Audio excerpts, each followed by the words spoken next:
તો રેડ એલર્ટની વચ્ચે નવસારીમાં પણ ધોધમાર વરસાદ વરસી રહ્યો છે। બિલીમોરા નજીક દેવસર ગામે વેંકટેશ્વર સોસાયટીમાં વરસાદી પાણી ભરાયા તો કમર સુધી વરસાદી પાણી ભરાયા છે। વરસાદી પાણી ભરાવાના કારણે રહીશો મુશ્કેલી ભોગવી રહ્યા છે।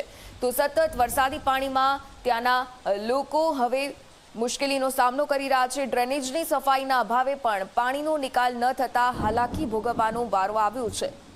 તો દેવસર ગામે વેંકટેશ્વર સોસાયટીમાં વરસાદી પાણી ભરાયાના આ દ્રશ્યો કે જ્યાં કમર સુધી પાણી ભરાતા રહીશો મુશ્કેલીમાં મુકાયા છે। આ દ્વિચક્રી વાહન ચાલકો જે રીતે ફસાઈ ગયા આ વરસાદી પાણીમાં, ટુ વ્હીલર તો આખરે બંધ થયું પરંતુ તેને ખસેડી અને લઈ જવાની પણ ફરજ પડી। નવસારીમાં ધોધમાર વરસાદની સ્થિતિના વચ્ચે આ દયનીય દ્રશ્યો કે જ્યાં દેવસર ગામે સોસાયટીમાં વરસાદી પાણી ભરાયા, ડ્રેનેજની સફાઈ ન થતી હોવાનો પણ આક્ષેપ લગાવવામાં આવ્યો છે। કમર સુધી આખરે પાણી ભરાયા છે, વાહનો પણ વરસાદી પાણીમાં ડૂબી ગયા।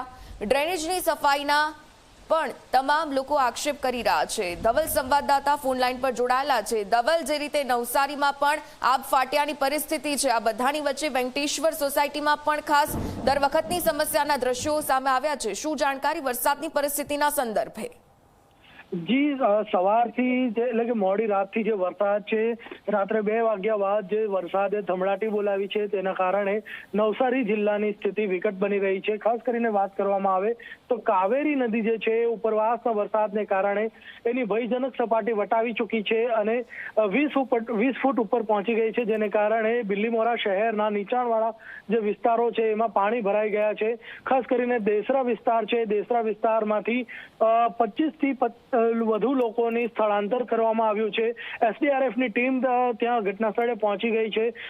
બિલીમોરા ફાયરની ટીમ પણ તૈનાત છે। બીજી તરફ વાત કરવામાં આવે તો જે વેંકટેશ્વર સોસાયટી છે, વેંકટેશ્વર સોસાયટીમાં પણ જે કડસમાં પાણી ભરાઈ ગયા હતા તેના કારણે લોકોને આર્થિક નુકસાન વેઠવાનો વારો આવ્યો છે। વાહનો પાણીમાં ડૂબી ગયા હતા।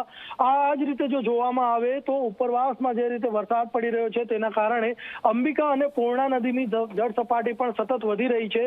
તેના કારણે થોડા કલાકો બાદ નવસારીમાં પણ પૂરની સ્થિતિ બને એવી સંભાવના વધી રહી છે, કારણ કે નવસારી શહેર પૂર્ણા નદીને કિનારે વસેલું છે અને પૂર્ણા નદીની ભયજનક સપાટી 23 ફૂટ છે।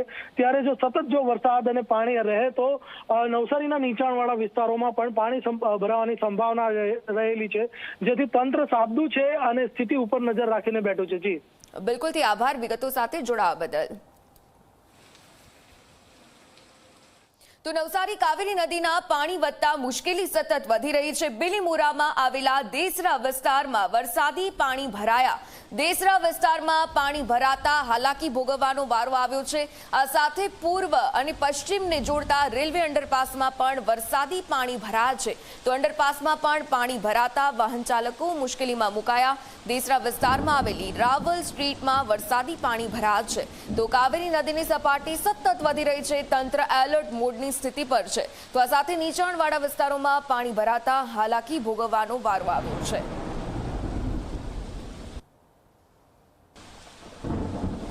તો વલસાડના ભારે વરસાદના કારણે જળાશયોમાં જળસ્તર વધી રહ્યા છે। ભારે વરસાદ બાદ કાવેરી નદીના જળસ્તરમાં પણ વધારો નોંધાયો છે। રાત્રે જળસ્તર ઘટ્યા બાદ ફરી જળ સપાટી વધી છે। કાવેરી નદીનું જળસ્તર વધીને 16 ફૂટ પર પહોંચ્યું છે। કાવેરી નદીની ભયજનક સપાટી 19 ફૂટ પર પહોંચી હાલ નીચાણવાળા વિસ્તાર અને 15 ગામોને એલર્ટ કરી દેવામાં આવ્યા છે।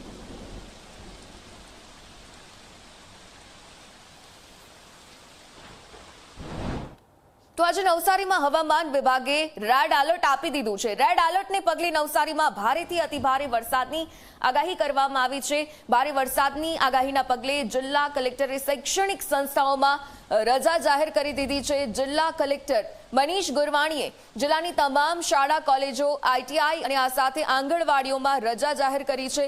કલેક્ટરે ટ્વીટ કરી અને શાળા, કોલેજો બંધ રાખવા માટેની માહિતી પણ આપી છે।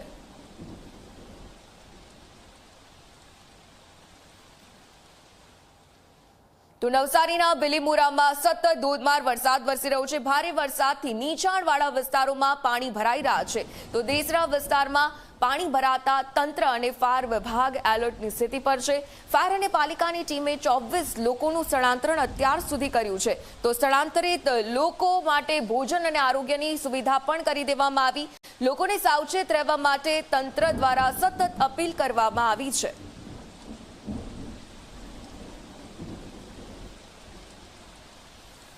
ઉપરવાસમાં વધુ વરસાદ હોવાના કારણે બિલીમોરા દેસરા વિસ્તારમાં જે નીચાણવાળો ભાગ છે ત્યાંથી પાણીનો ભરાવો થયો છે. ત્યાંથી આપણે ફાયરની ટીમ અને બિલીમોરા નગરપાલિકાની ટીમ દ્વારા અત્યારે હાલ 24 લોકોને સ્થળાંતર કર્યા છે અને એમની જમવાની વ્યવસ્થા કરી દેવામાં આવી છે. અને અત્યારે જે કોઈની તબિયત બગડે એ રીતે આપણે અર્બન હેલ્થ સેન્ટરમાંથી એમનો સ્ટાફ પણ આવી ગયો છે.